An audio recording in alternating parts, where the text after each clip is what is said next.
Hi, everyone. Can you hear me? Yep. Nods from the back. Great. OK. Well, thank you very much for making time for this afternoon session. I think there are a number of things I just wanted to kick off with. The first is to say UK Trade and Investment is the British government's agency for the expansion and representation of British brands and retailers overseas. And it also has an inbound investment capability which looks to attract direct employment opportunities from overseas into the UK. And I just wanted to start with that to help set the scene for the program I'm going to lay out for you this afternoon, which is that UKTI, in the form of the government, is here to help both retailers and brands go overseas, but also put in front of the digital services sector a significant opportunity in cross-border trade. And that's not to say that you're not already exploiting it, but hopefully what we can do is bring a sense of scale, a sense of speed, and also that extra drive that government can do to help in terms of perhaps relationships at very high levels with e-marketplaces and indeed with governments overseas. So because this is a 2:30 slot and I'm going to speak for 25 minutes and there's Q&A afterwards, what I'm going to do is just start with a film, partly to help set the scene, but also in that film you'll see some facts and figures that you're probably familiar with, but you'll also see some events and that type of thing that UKTI does. And I shall reference those a bit later on during the presentation.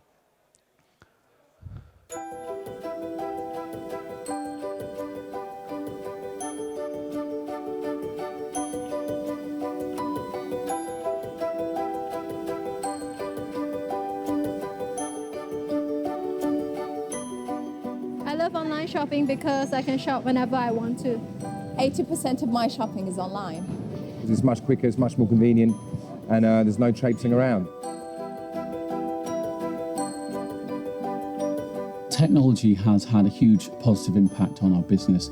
We have 43 stores in the UK, and through leveraging technology, we're able to reach a much wider geographical audience. In fact, anyone in the world, to be honest. E-exporting is really critical to the success of most fashion and accessory businesses. For us, e-commerce is actually the fastest growing area of our business. –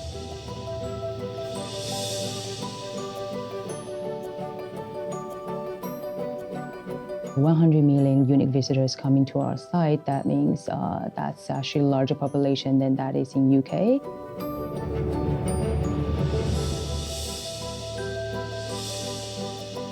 Approximately 30% of the retailers that we have on tajuri.com already have their own e-commerce platform, so we're not a site that dictates to retailers that they either have to come to us or not. But the internet sales are really feeding into the growth of our production. E-marketplaces are built on e-commerce, whereas Neal's Yard Remedies is built on natural and organic health and beauty. So they are specialists in that, and by getting involved, you could leverage that information perhaps to better target what you're selling. It is very exciting, you coming in the morning to realise that you've been selling all night while you've been sleeping. The fact that you're selling all the time is a huge advantage, as well as being open the equivalent of 7 days a week as well. Our web e-commerce shop outperforms all our static stores. The difference between your standalone store, your physical store, and your digital presence. It should all become united, and that's something that British brands, if we can pioneer that and make sure that the entire company has that mentality and frame of mind, we will be able to export most successfully. Many of UKTI's customers are telling us that we need to help them get into these e-marketplaces around the world, and that is exactly what UKTI's e-exporting program is all about.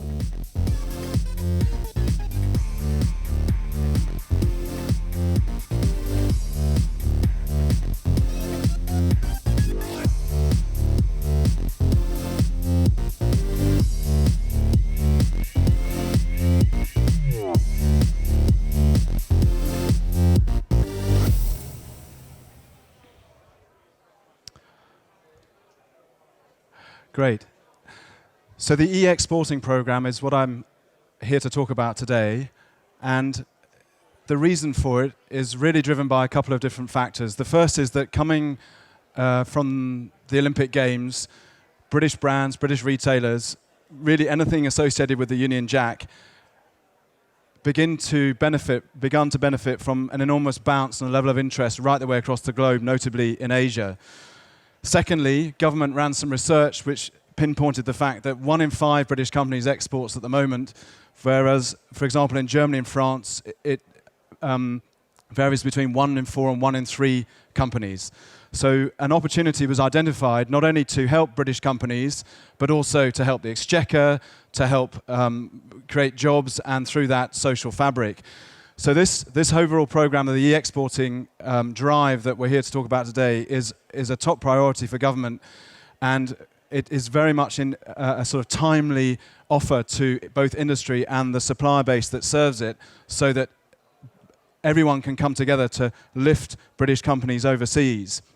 And I think what we can bring as UKTI is a number of things. We are fully neutral in our perspective. So in other words, there's no commercial element really to what we're looking at. We are therefore able to hopefully provide very, very good, solid, neutral advice. And also we can hover over things with a global perspective, whilst also having the ability to do deep dives into regions and territories through our embassy network and through the specialists that we employ. And therefore, I just pulled out these 3 facts that we generated across the summer, almost to try and plot out, A, the speed things are going at, secondly, where people are beginning to cluster, and thirdly, how different it is, especially for brands now, if they're thinking of entering markets. So first up, we've got the number of new smartphone users in China and India, which dwarfs the number of babies born worldwide every day. Fact number 2, the global online community is larger than those who watch the World Cup viewership in the final. So everybody is in this digital space. And lastly, we are no longer in an environment where inherited trading structures, inherited distribution models and that type of thing are dictating the availability of product and therefore the pricing of that product and seasonality. Everything now is available through the lens of the mobile phone, and probably most importantly, the smartphone that people are now able to access and own or rent. Why is this so important? It's because people are checking these devices so frequently every day, and they're checking them to buy, they're checking them for a whole host of other reasons, such as social contact with friends and their peer group networks. And we see that where smartphones, 4G, wearable technology, and devices come together with the infrastructure that enable those devices to work, we see an enormous peak in search, in terms of social activity, and most importantly for those of you in the room who are either brand side or supplier side, we see a peak in spending patterns. I think this is very encouraging for British companies, especially the retailers and the brands, but also anybody else in this space, because overall global consumers are now reached at a much lower cost than would have been the case in the past. And this, in the context of the pressure that physical retail is coming under in terms of operating models and so on and so forth, it perhaps provides an outlet for businesses to grow with confidence as they test and learn their approach in the digital space. So we would propose, or we would argue, that to succeed, brands need to follow these consumers online, have a presence on e-marketplace platforms notably, but also explore, test and learn, if you like, get the scars of experimenting with Instagram and things like that, because if you don't do it, you're going to miss almost a generation of learning in your organizations. And that generation isn't necessarily a 10-year span like it might have been understood in the past. It's a lot shorter than that because of the speed that everything's moving at. And importantly, the speed that we'd really want to draw everyone's attention to in the UK retail industry is just how many transactions are projected to go from being on mobile at the moment and what they're like to head towards in the future, which looks like being 50% plus. And we're hearing from certain marketplaces that's even higher. So what we're therefore advocating is a very, very different export model to the one that would have been planned in the past. And I'm deliberately using the word planned in the past, but not in the true sense of the word. I think a lot of what happened in the past was quite organic, was driven by regional proximity. For example, the familiarity with Europe maybe meant people perhaps wanted to trade there versus Asia. And as we see a shift away from the retail-based, the physical retail-based store model to one that's much more aligned with where consumers are at a given time rather than where we want them to go, what we're seeing is the need for companies to embrace the access to data that they can now get as part of planning their export operations.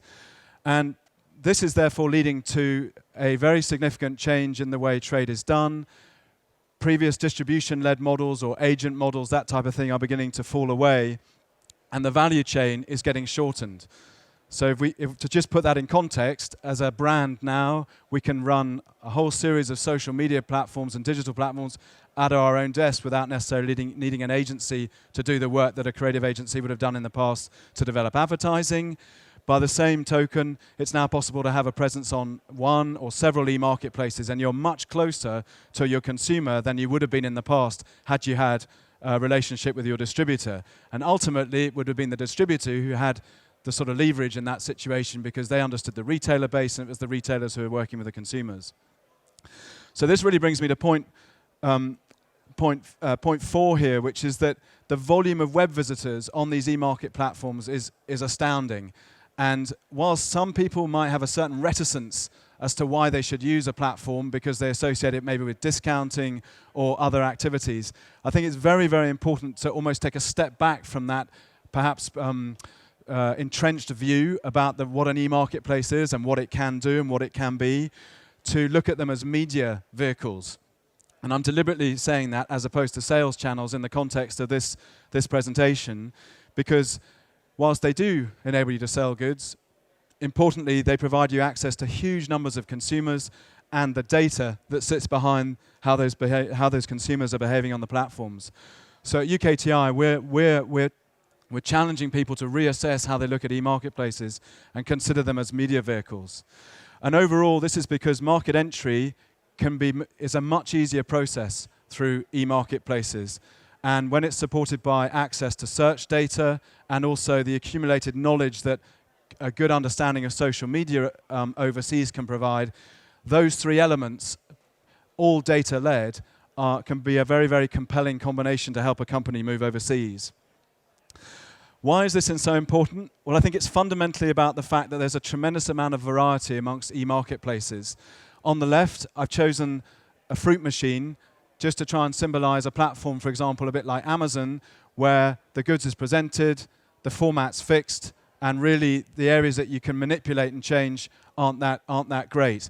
Whereas on the right, an example of a street scene is much more like the sort of platforms that we have in Asia and that we see in places like Latin America as well, where there's a lot more social dialogue going on.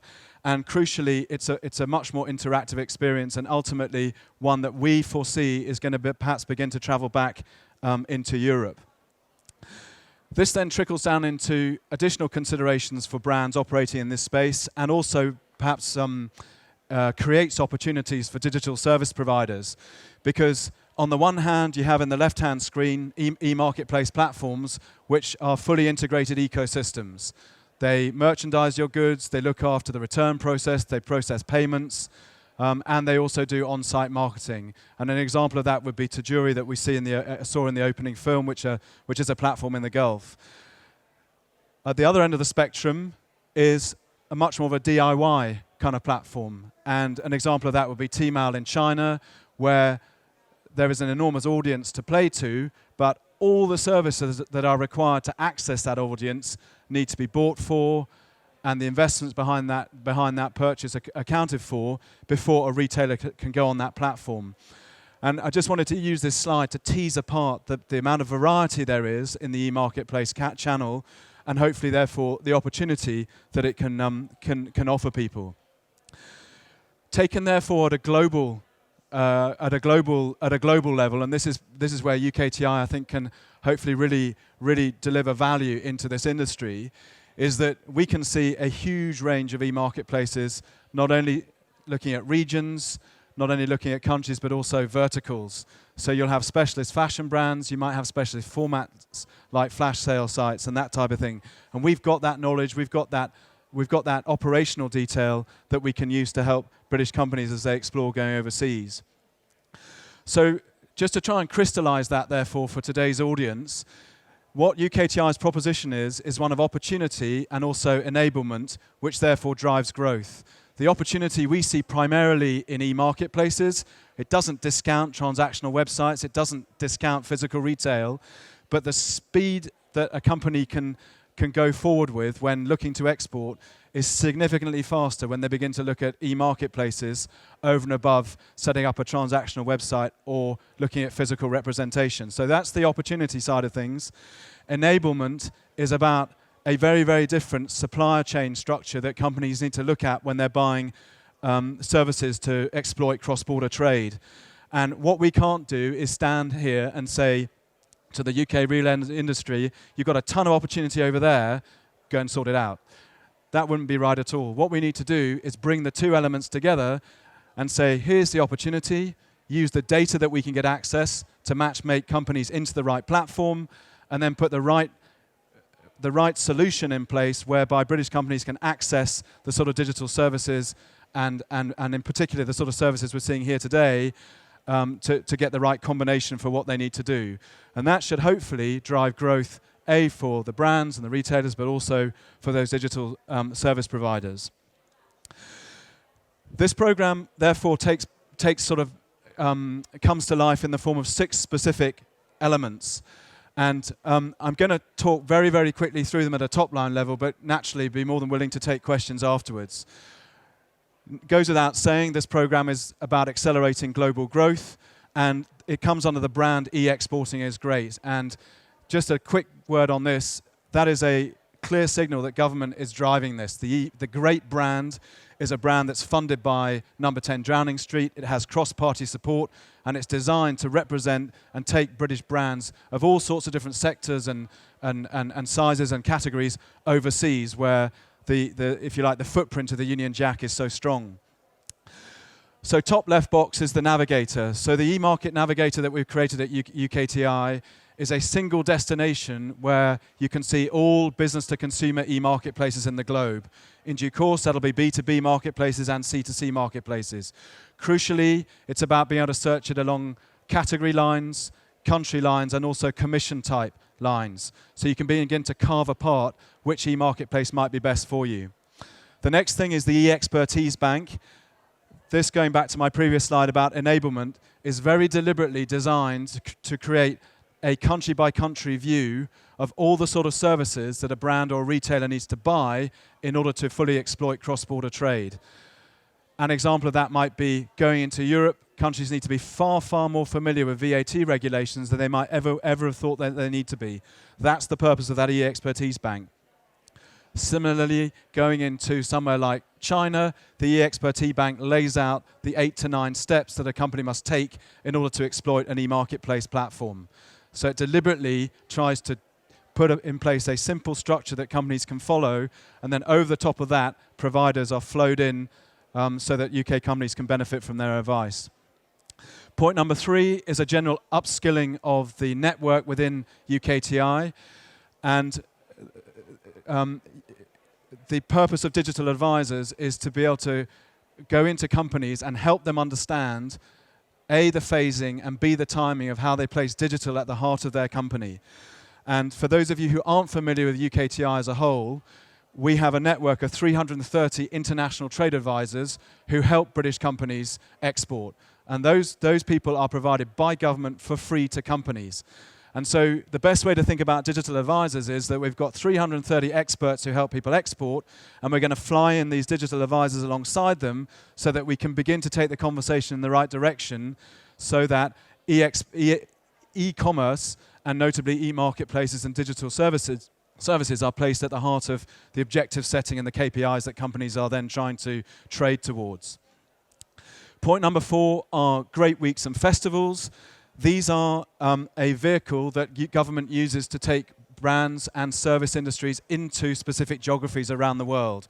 They're called Great Weeks because they sit under the Great brand, and the commercial aim behind each of these Great Weeks is to take a group of companies in to a market and put them in meetings during those 5 days that they would otherwise maybe have taken a year to get. So it's government lifting companies up, taking them in en masse, putting them in front of buyers, putting them in front of potential partners, and then hopefully being able to take those companies on and enable them to prosper.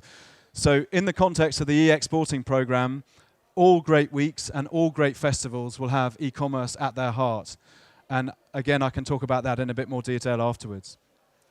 Point number 5 is, I think, very relevant for today's audience, both if you're a brand or if you're in the services sector, UKTI will negotiate better than market terms with e-marketplaces across the globe. And we have about 35 conversations in hand at the moment, which are designed to accelerate the onboarding of British retailers and brands onto those platforms. But by the same token, they are designed to be able to cluster service providers around those brands. So if we're talking about South Korea, for example, and we put an opportunity out there, what we'll be actively looking to do is find service providers that can help take British brands into South Korea, be it translation, be it shipping, be it currency exchange, be it VAT, that type of thing. The last element there is about other initiatives, and this is a fairly loose title for the fact that UKTI has a lot of products at the moment, which again are either free or part funded by government, all of which are designed to help companies export.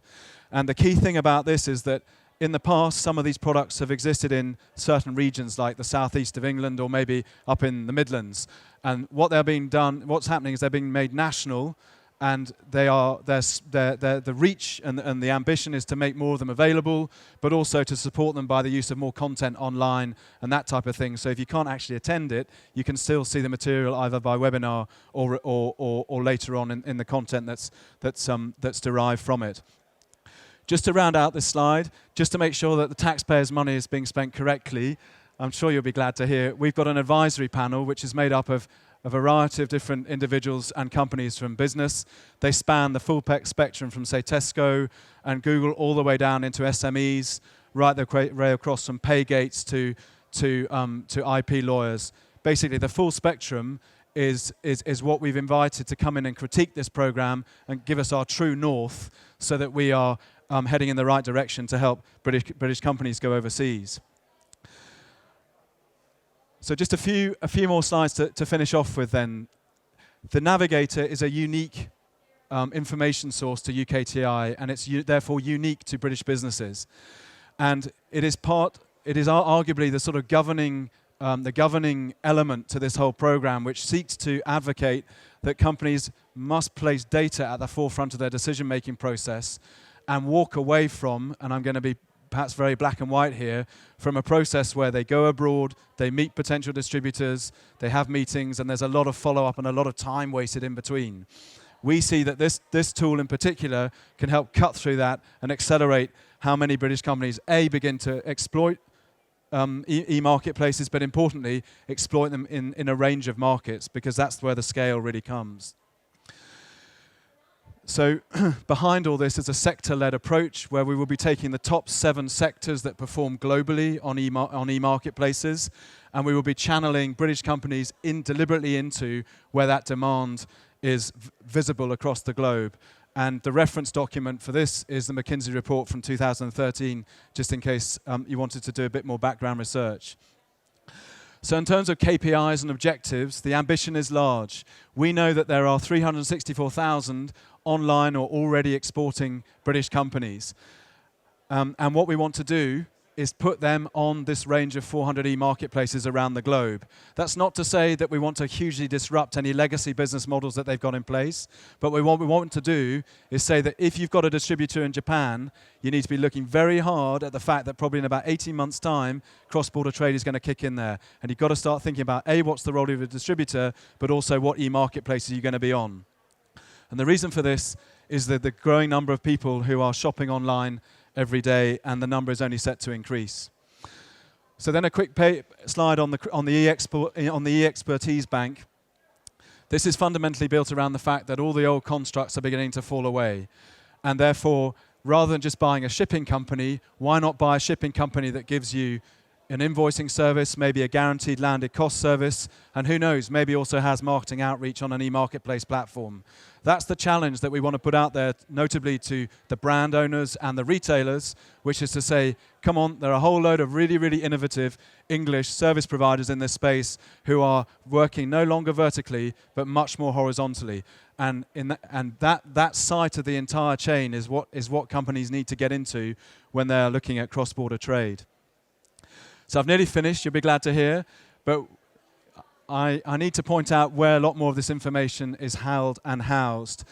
The first thing to say is this is a gov.uk URL behind this program, so that may not mean an awful lot at the moment, but what it emphasizes in the context of UKTI's program is that this is pan-government. Yeah, it is not a UKTI product. This is a government product to British industry, and therefore UKTI as the sort of front, if you like, the shop window for this program is the sort of go-to resource that you would come to. But UKTI funnels right back into government and can answer questions on food and drink legislation, testing on pharmaceutical products, all sorts of things like that. So that's the destination there. The team that myself and my colleagues sit in has an email address, as you'd anticipate, so please do note that. And we are trying very, very hard to move this whole program into the social media space, not only because that chimes with the way the consumers are operating, but enables us to move this program a lot faster into industry than might otherwise be the case. So I just want to finish off with a slightly provocative slide saying, are you ready? Yeah, because we've been sitting quietly and studiously building this program in the last 9 months, and for various reasons had to wait till the launch to be able to take a lot of the elements live. But I'd really encourage you to engage with UKTI in as many ways as you can. It can be a very simple information query. It can be a connection query. The thing I really want to finish off by saying is that UKTI has over 164 embassies in the globe, 3,000 commercial officers available in those embassies across the globe, and a significant HQ resource in London. And that network alone exists solely to help British companies prosper overseas. So hopefully today might have sparked your imagination, triggered a few questions. Please do come and ask UKTI. We'll try and help. Thank you.